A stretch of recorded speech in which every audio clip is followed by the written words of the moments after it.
Student, आज हम आपकी व्याकरण लतिका का फर्स्ट चैप्टर पढ़ेंगे।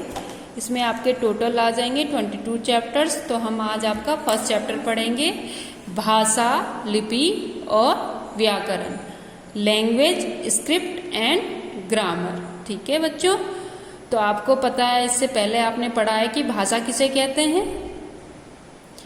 किसे कहते हैं भाषा? जिस माध्यम के द्वारा हम अपने भाव और विचारों को प्रकट करते हैं उसे क्या कहते हैं? भाषा कहते हैं। संसार में सभी प्राणी क्या हैं? अपनी अपनी भावनाओं को व्यक्त करने के लिए किसी न किसी रूप से अपनी अपनी भावनाओं को व्यक्त करते हैं ना। जैसे कोई भी पशु ले लीजिए आप, तो वो आपने अपने भावनाएं जो हैं वो व्यक्त करते हैं। तो चिड़िया क्या है? चहचहा के व्यक्त करती है, गाय रंभाती है, ठीक है ना, कुत्ता भौंकता है। तो इस प्रकार से क्या करते हैं? अपनी अपनी भावनाओं को व्यक्त करते हैं। पर मनुष्य एक ऐसा प्राणी है जिसे किसका ज्ञान है? भाषा का ज्ञान है। किस चीज का ज्ञान है? भाषा का। और भाषा के माध्यम से वो अपने विचारों को क्या कर सकता है? प्रकट कर सकता है। ठीक है ना। तो भाषा की डेफिनेशन क्या हो जाएगी बच्चों? जिस माध्यम के द्वारा भाव और विचारों को प्रकट किया जाता है उसे क्या कहते हैं? भाषा कहते हैं। भाषा के कितने भेद होते हैं? 3। कितने भेद होते हैं? 3। इससे पहले आपने 2 भेद पढ़े होंगे, मौखिक और लिखित। पर यह आपकी, अब आप आगे सीनियर क्लास में आए हो तो इसके बाद कितने भेद हैं? 3। ठीक है ना, 3 भेद होते हैं। ठीक है, भाषा के मुख्यतः 3 भेद होते हैं, मौखिक भाषा, लिखित भाषा तथा सांकेतिक भाषा। ठीक है, मौखिक भाषा किसे कहेंगे? आप सुन रहे हो कि मौखिक, मुख से बोलने वाली भाषा। ठीक है ना, तो जब हम अपने भाव और विचारों को मुख से बोलकर प्रकट करते हैं तो भाषा के इस रूप को क्या कहते हैं? मौखिक भाषा। मुख द्वारा बोली जाती है और कानों द्वारा सुनी जाती है, तो उसे क्या कहेंगे? मौखिक भाषा। ठीक है, क्लियर है। नेक्स्ट है लिखित भाषा। जब हम अपने भावों को लिखकर, ठीक है, लिखकर प्रकट करते हैं तो इस रूप को क्या कहते हैं? लिखित भाषा। ठीक है ना, मौखिक भाषा कोई भी बोल सकता है, अनपढ़ हो, कोई भी हो। पर लिखित भाषा का ज्ञान किसे होता है? जो क्या हो? साक्षर हो। ठीक है, जिसे पढ़ अक्षरों का ज्ञान हो। ठीक है, वो लिखित भाषा का प्रयोग करता है। ठीक है, इसे हम आंखों से पढ़कर ग्रहण करते हैं। ठीक है ना, जब बुक लिखी है तो इसको पढ़ के हम लेते हैं और इसको लिख के हम प्रकट करते हैं। ठीक है ना, इसका प्रयोग कहाँ किया जाता है? पुस्तकों, पत्र पत्रिकाओं, समाचार पत्रों में किया जाता है। और ठीक है, तो इसके दस्तावेज हम कब तक? लंबे समय तक। जैसे ये बुक है तो हम इसको लंबे समय तक क्या रख सकते हैं? सुरक्षित और संरक्षित रख सकते हैं। ठीक है ना, तो ये लिखित भाषा का क्या है? ये लिखित भाषा का रूप कैसा है?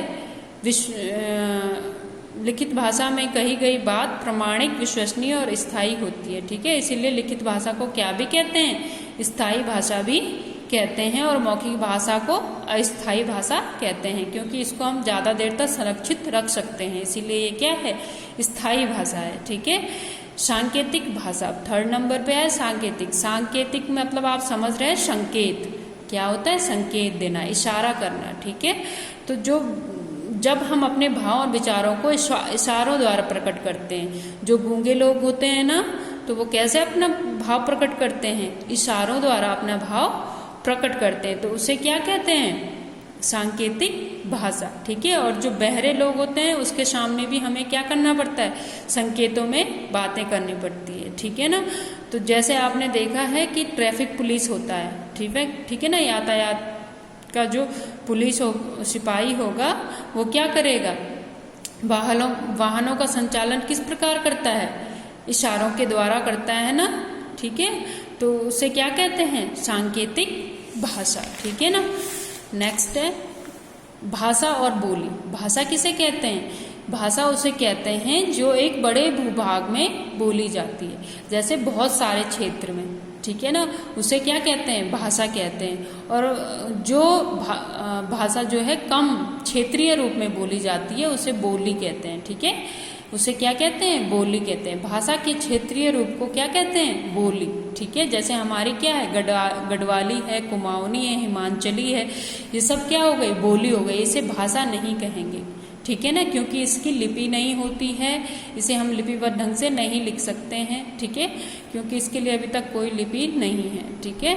हिंदी भाषा को कई बोलियां हैं, जैसे ब्रजभाषा, खड़ी बोली, हरियाणवी और कन्नौजी, भोजपुरी, मैथिली, बघेली, गढ़वाली, ठीक है, कुमाऊनी, मेवाली, मेवाड़ी, मगड़ी, ठीक है, ये सब क्या है, बोलियां हैं, ठीक है। तो ये क्या है, कभी कभी कोई बोली इतना विकसित रूप ले लेती है कि उसे क्या है, भाषा का रूप ले लेते हैं। जैसे खड़ी बोली है, खड़ी बोली को अब क्या कहते हैं, एक भाषा का रूप मिल चुका है, ठीक है। हिंदी की कुछ बोलियां में भी श्रेष्ठ साहित्य की रचना हुई है, ठीक है। जैसे गोस्वामी तुलसीदास में अवधी बोली में क्या लिखी है, रामचरितमानस। गोस्वामी तुलसीदास जी ने अवधी भाषा में रामचरितमानस को लिखा है, और सूरदास जी ने सूरसागर को ब्रज भाषा में लिखा है। सूरदास जी ने सूरसागर को कौन सी भाषा में लिखा है, ब्रज भाषा में, ठीक है। तो ये क्या है, बोलियां हैं, पर इन पे क्या है, लिखा भी गया है, ठीक है ना। पर खड़ी बोली ने अब क्या ले लिया है, भाषा का रूप ले लिया है, ठीक है। लिपि, अब बताइए आप लिपि किसे कहते हैं। जब हम कुछ बोलते हैं तो हमारे मुंह से ध्वनियां निकलती है, निकल रही है ना अभी ध्वनियां। ध्वनियों को लिखने के लिए कुछ चिन्हों का प्रयोग किया जाता है, ठीक है। कुछ आपने साइन बनाए होते हैं, तो इसको लिपिबद्ध ढंग से लिखने के लिए क्या बनाए गए, चिन्ह बनाए गए हैं। तो इसे हम क्या कहते हैं, इन चिन्हों को हम क्या कहेंगे, लिपि कहेंगे, ठीक है। ध्वनियों को लिखने के लिए जिन चिन्हों का प्रयोग किया जाता है उन्हें लिपि कहते हैं, ठीक है बच्चों। तो आपको पता है कि अलग अलग भाषा की अलग अलग लिपियां होती हैं, ठीक है ना। हिंदी भाषा को हम अंग्रेजी भाषा में नहीं लिख सकते हैं, ठीक है ना। क्यों, क्योंकि उसकी लिपि अलग अलग है, ठीक है। सभी भाषाएं एक ही लिपि में नहीं लिखी जाती है, हर भाषा की अपनी अपनी लिपि होती है। हिंदी जिस लिपि में लिखी जाती है उसका नाम देवनागरी है। तो आपको पता है कि हिंदी की लिपि कौन सी है, देवनागरी। अंग्रेजी की रोमन, संस्कृत, मराठी, मैथिली, कोंकणी, नेपाली आदि भाषाएं भी कौन सी लिपि में लिखी जाती हैं, देवनागरी लिपि में ही लिखी जाती है। भारत की कुछ अन्य भाषाएं और उनकी लिपियां इस प्रकार हैं। ये आप भाषा दी गई, असमिया को असमिया ही लिपि में लिखा जाता है, कन्नड़ को कन्नड़ लिपि में, मलयालम को मलयालम, तेलुगु की लिपि तेलुगुई है, उड़िया की उड़िया, कश्मीरी की कश्मीरी, बांग्ला की बांग्ला, अंग्रेजी की रोमन लिपि है, उर्दू की फारसी, पंजाबी, गुरुमुखी, तमिल, ठीक है। तो ये लिपियां हो गई हैं इनकी, ठीक है। हिंदी और अन्य भारतीय भाषाएं, ठीक है। और हिंदी और अन्य भारतीय भाषाओं के बारे में भी हम पढ़ेंगे। हमारा देश बहुत विशाल है, ठीक है, हमारा देश बहुत बड़ा है ना। यहाँ प्रचलित भाषाओं की गणना करना अत्यंत कठिन है, ठीक है। यहाँ जो भाषाएं बोली जाती हैं उनकी गणना करना क्या है, अत्यंत कठिन है। जैसे आपको पता है कि उत्तरकाशी में कुछ और गढ़वाली बोली जाती है, इससे आगे टिहरी में कुछ और, पौड़ी में कुछ और। तो यहाँ क्या है, अनेक सी बोलियां हैं, तो भाषाएं भी क्या हैं, अनेक प्रकार की हैं, ठीक है।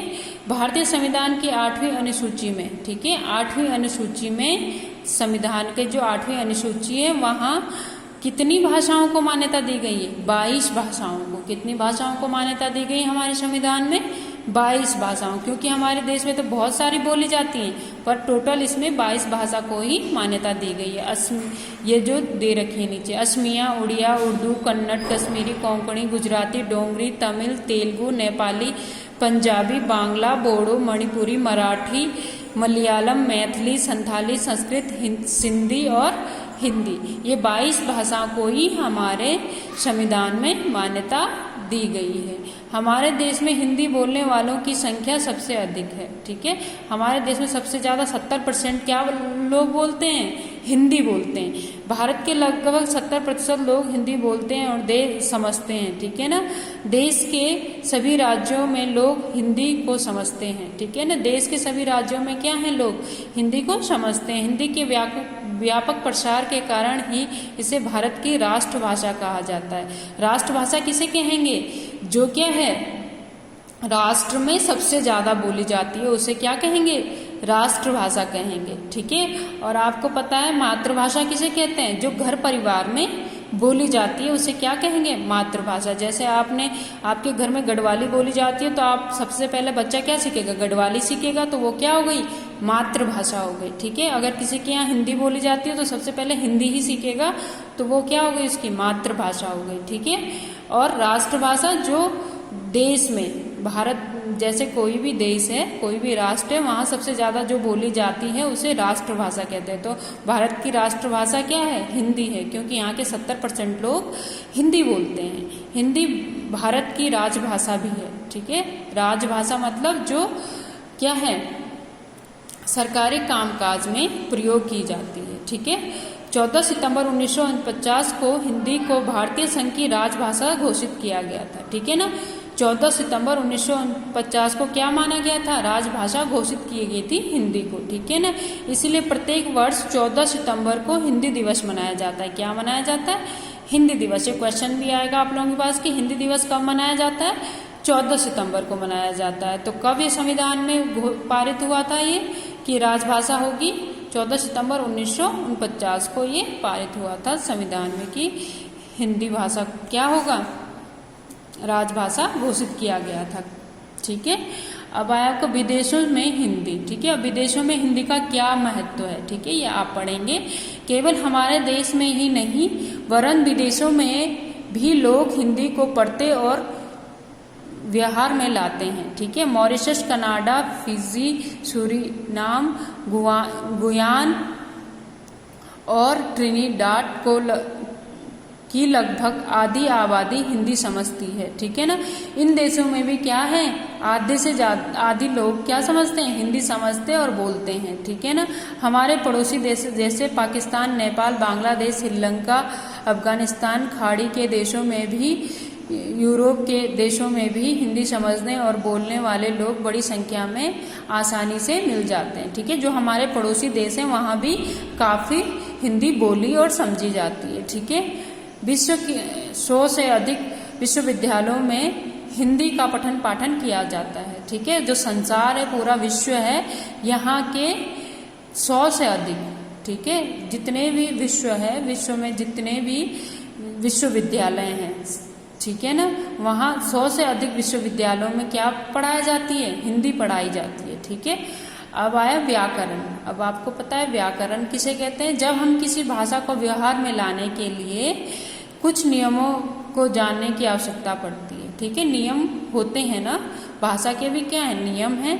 ऐसे अनेक नियम होते हैं जिनका ज्ञान भाषा का प्रयोग करने के वाले प्रत्येक व्यक्ति के लिए आवश्यक होता है। ठीक है ना, तो उसे क्या कहते हैं, व्याकरण होते हैं। जिस शास्त्र से भाषा के शुद्ध रूप का ज्ञान होता है उसे व्याकरण कहते हैं। ठीक है ना, जब हम शुद्ध रूप से किसी भाषा को लिखते हैं, ठीक है, उसे क्या कहते हैं, व्याकरण कहते हैं। ठीक है, भाषा और व्याकरण का अटूट संबंध है। ठीक है, भाषा के बिना, व्याकरण के बिना क्या है, भाषा अधूरी है। ठीक है, व्याकरण के ज्ञान के अभाव में भाषा का शुद्ध रूप में प्रयोग असंभव है। ठीक है, अगर व्याकरण का ज्ञान नहीं होगा तो भाषा को हम शुद्ध रूप में प्रयोग में नहीं ला सकते हैं। ठीक है, व्याकरण के अंग, व्याकरण के कितने अंग होते हैं, व्याकरण के 4 अंग होते हैं। कौन कौन से, वर्ण विचार, शब्द विचार, पद विचार और वाक्य विचार।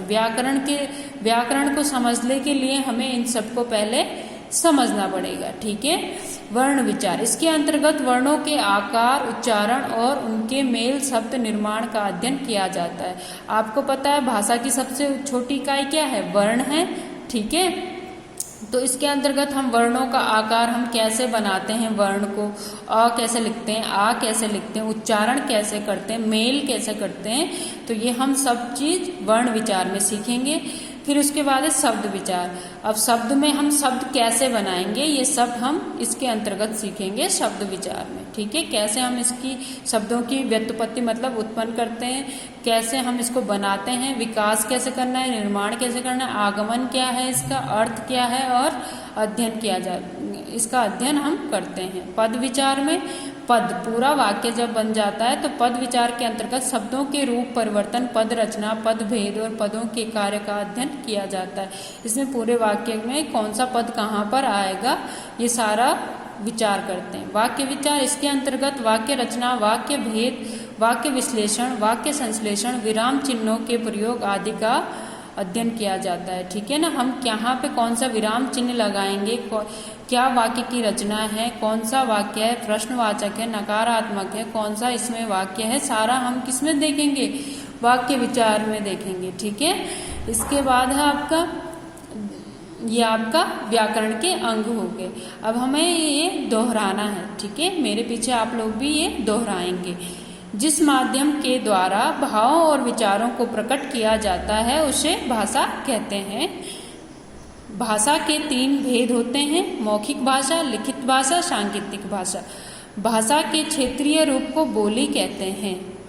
ध्वनियों के लिखने के लिए जिन चिन्हों का प्रयोग किया जाता है उसे लिपि कहते हैं।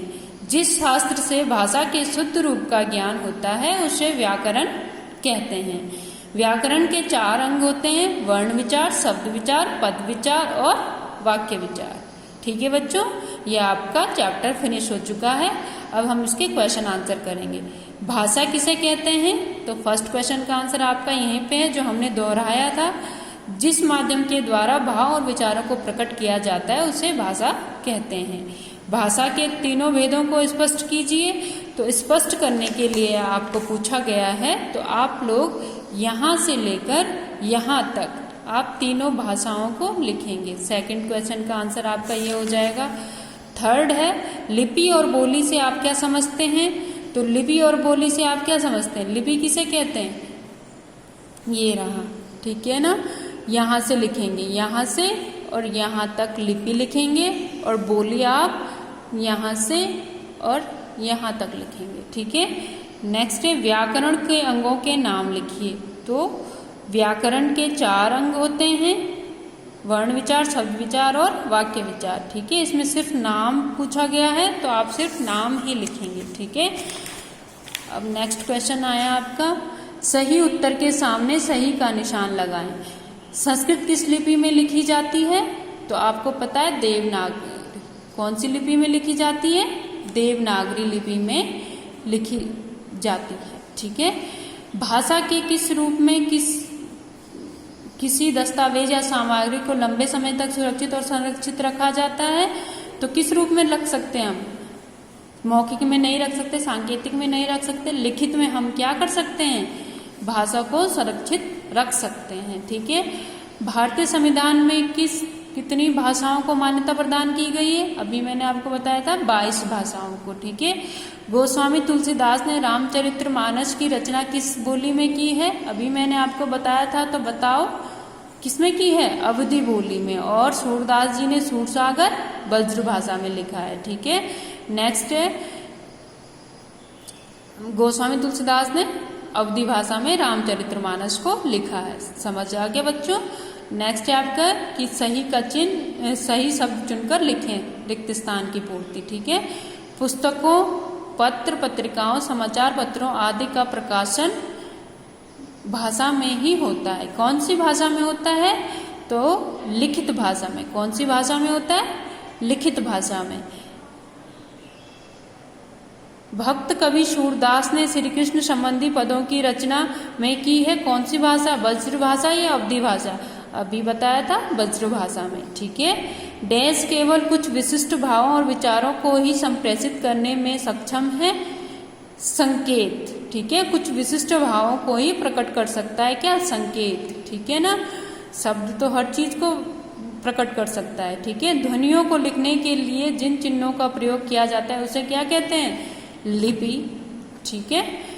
हमारे देश में डैश बोलने वालों की संख्या सबसे अधिक है, कौन सी, हिंदी। हिंदी भाषा 70% लोग बोलते और समझते हैं, ठीक है। यह आपका क्या हो जाएगा, निम्नलिखित भाषाओं के सामने इनकी लिपियां लिखें। यह आपका होमवर्क है, इसमें आप अपनी लिपियां आगे से फिल करके लिखोगे कि कौन कौन सी लिपि में ये लिखी जाती हैं ये भाषाएं, ठीक है बच्चों। आप लोग ये काम नीट एंड क्लीन ढंग से अपनी कॉपी में करोगे और मुझे भेजोगे, ठीक है। और कोई भी दिक्कत कहीं पे आए तो प्लीज़ आप व्हाट्सएप पे मुझे मैसेज कीजिए, ठीक है। और ये काम मुझे व्हाट्सएप पर सेंड करना सभी बच्चे। धन्यवाद।